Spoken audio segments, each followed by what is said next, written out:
محترم بزرگوں اور دوستوں، عزیز ساتھیوں، نبی کریم صلی اللہ علیہ وسلم صحابہ کرام کو خیر کی باتیں بتایا کرتے تھے اور اس بات کی تاکید فرمایا کرتے تھے کہ اپنے ظاہر و باطن کو درست کرنے کے سلسلے میں کبھی غفلت نہ برتیں، بلکہ ہمیشہ نہایت ہوش مندی اور مستعدی سے اپنے ظاہر کی طرح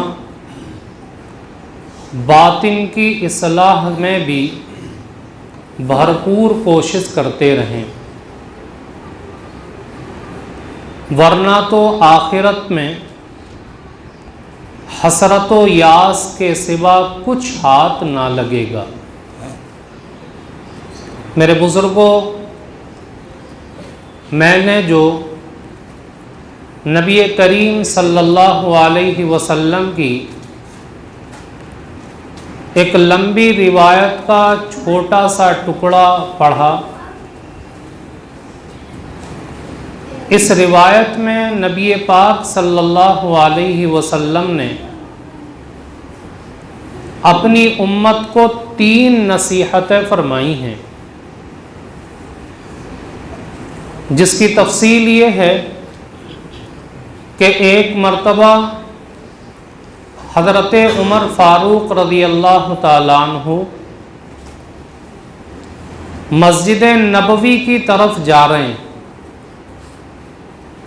تو آپ نے جاتے ہوئے حضرت معاذ ابن جبل رضی اللہ تعالیٰ عنہ کو نبی کریم صلی اللہ علیہ وسلم کی قبر اطہر کے پاس بیٹھ کر روتے ہوئے دیکھا، تو حضرت عمر فاروق رضی اللہ تعالیٰ عنہ رک گئے اور آپ نے حضرت معاذ ابن جبل رضی اللہ تعالیٰ عنہ سے معلوم کیا کہ معاذ کیوں رو رہے؟ تو حضرت معاذ رضی اللہ تعالیٰ عنہ کہتے ہیں کہ اللہ کے نبی صلی اللہ علیہ وسلم کی کچھ باتیں مجھے رلا رہی ہیں۔ وہ کیا باتیں ہیں؟ ان میں سے سب سے پہلی بات حضرت معاذ ابن جبل رضی اللہ تعالیٰ عنہ نے بیان فرمائی، ان یسیر الریا شرکن،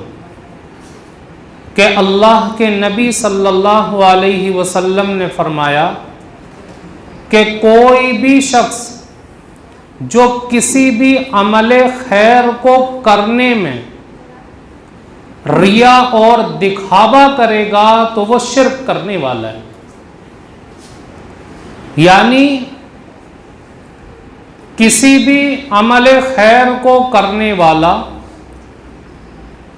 اللہ کے علاوہ دوسرے کو دکھانے اور راضی کرنے کے لیے تو ایسا شخص مشرک ہے، اور اس کے اس عمل کے اوپر اللہ رب العزت کی طرف سے کوئی ثواب نہیں ملے گا، بلکہ فرمایا کہ اس کا وہ عمل اور نیکی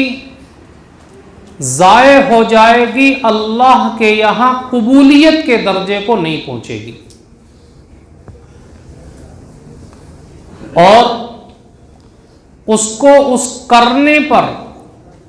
ثواب کے بجائے جہنم کا ایک خطرناک قسم کا مقام ہے،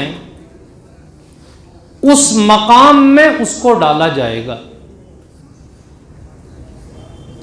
اور وہ کیا مقام ہے؟ ایک دوسری روایت میں اللہ کے نبی صلی اللہ علیہ وسلم نے اس کی وضاحت فرمائی اور آپ نے صحابہ کرام کو حکم دیا کہ تم حب الحزن سے پناہ مانگا کرو۔ صحابہ کرام نے معلوم کیا اللہ کے نبی حب الحزن کیا ہے؟ آپ نے فرمایا کہ یہ جہنم کا وہ خطرناک ٹھکانہ اور مقام ہے جس سے خود جہنم روزانہ 400 مرتبہ پناہ مانگتی ہے۔ صحابہ کرام نے معلوم کیا اللہ کے نبی اتنے خطرناک مقام اور ٹھکانے میں کن لوگوں کو ڈالا جائے گا، اس میں کون لوگ داخل ہوں گے؟ تو آپ نے فرمایا کہ اس میں وہ قرہ اور دیندار لوگ داخل ہوں گے جو اپنی عبادت کسی کو راضی کرنے اور دکھانے کے لیے کیا کرتے۔ اگر عبادت کے اندر یا کسی بھی نیک عمل میں کسی کو دکھانا مقصود ہے، ریاکاری مقصود ہے، تو اللہ کے نبی فرماتے ہیں کہ ایسے لوگوں کو اس مقام میں ڈالا جائے گا۔ گویا کہ آپ اپنی امت کو اس بات کی تعلیم دے رہے ہیں کہ لوگوں، تم اپنے ظاہر کی طرح اپنے باطن کو بھی سنوارنے کی کوشش کرو۔ جس طریقے سے انسان لوگوں کی بھیڑ میں بیٹھ کر غلط کرتے ہوئے ڈرتا ہے، گناہ کرتے ہوئے اپنے آپ کو شرمندگی کا شکار محسوس کرتا ہے اور اپنے آپ کو گناہوں سے روکنے کی کوشش کرتا ہے، اسی طریقے سے اگر تنہائی میں ہو یا کوئی عمل کر رہا ہو تو بھی اس عمل کے اندر اللہ کی رضا مطلوب ہو، کسی سے تعریفی کلمات سمیٹنا مقصود نہ ہو، کسی سے تعریفی کلمات سمیٹنا مقصود نہ ہو، ورنہ یاد رکھیں کہ ہماری زندگی کا عمل اکارت کر دیا جائے گا، ضائع کر دیا جائے گا،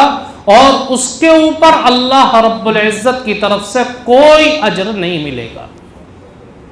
میرے بزرگوں، اللہ رب العزت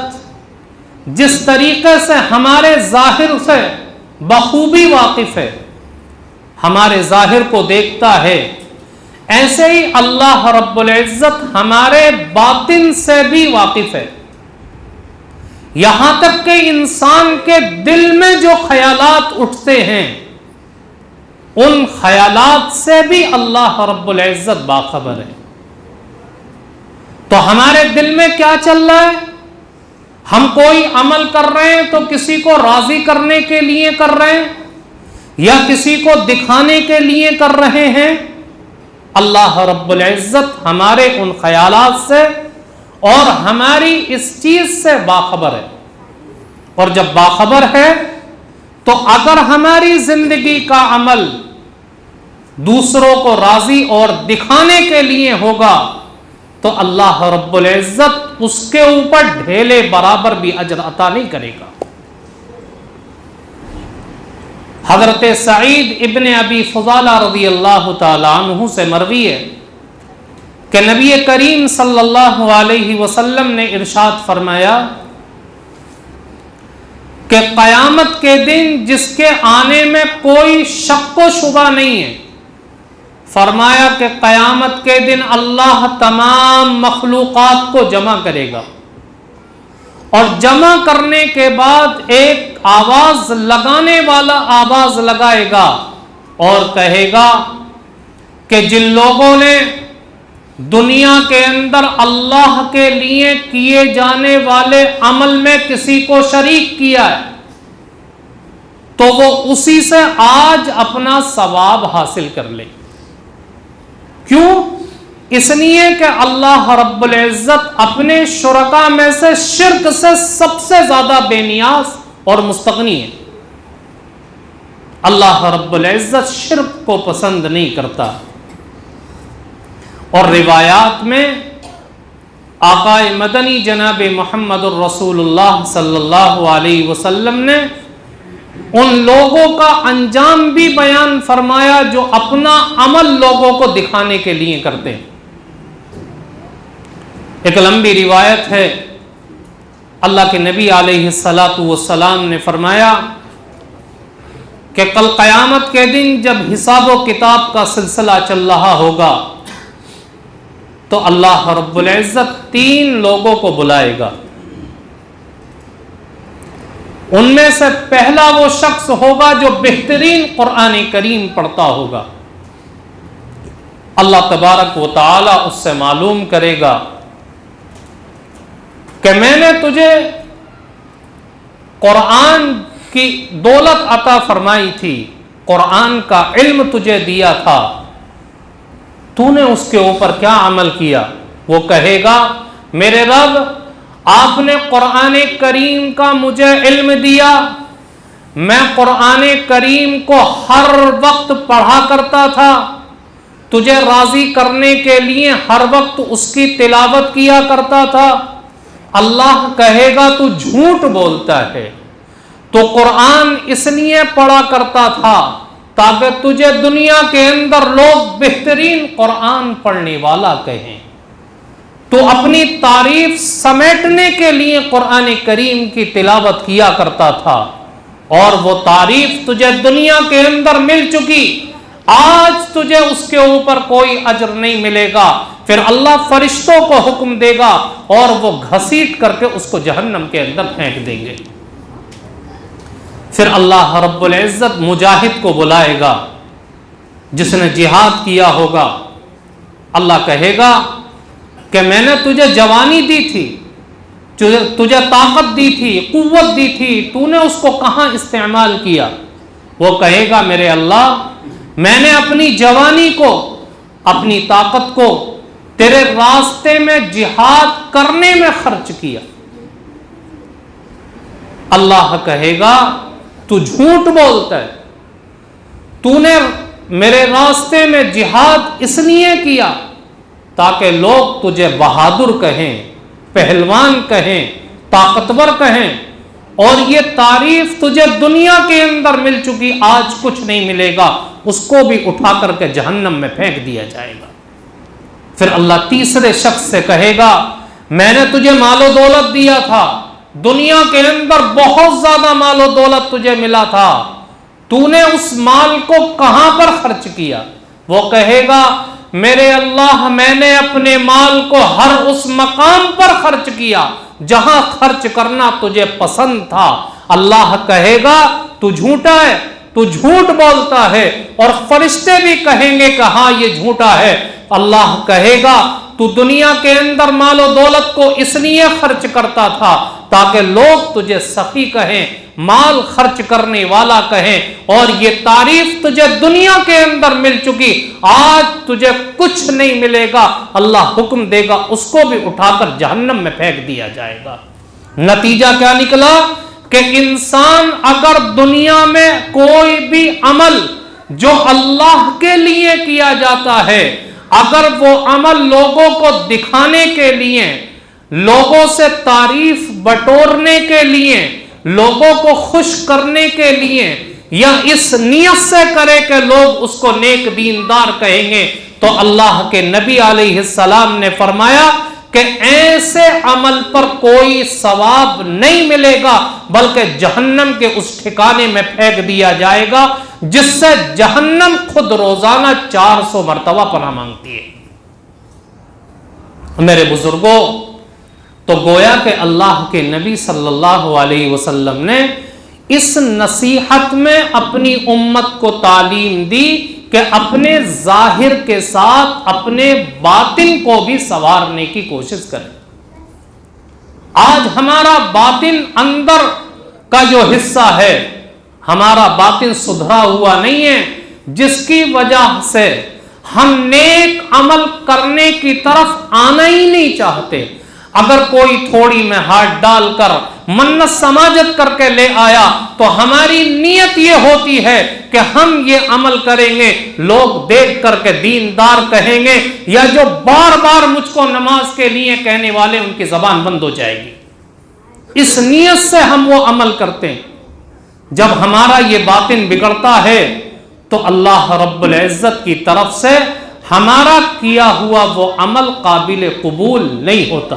اور اللہ رب العزت نے قرآن کریم کی اس آیت میں جو میں نے تلاوت فرمائی، فرمایا من کان یرید الحیات الدنیا وزینتها نوفی الیہم اعمالہم فیہا وہم فیہا لا یبخسون، کہ جو لوگ دنیا اور اس کی زینت کو چاہتے ہیں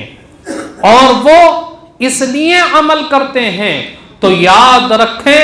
کہ دنیا کے اندر اس کا پورا بدلہ ان کو دے دیا جائے گا، لیکن آخرت میں ان کو جہنم کے عذاب کے سوا کچھ ملنے والا نہیں ہے۔ اس لیے میرے بزرگوں،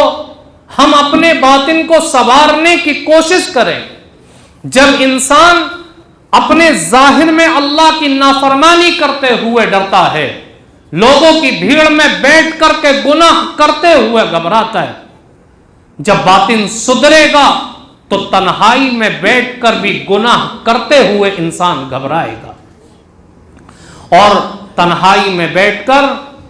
اللہ کی نافرمانی کرنے کی ہمت انسان کی نہیں ہو سکتی۔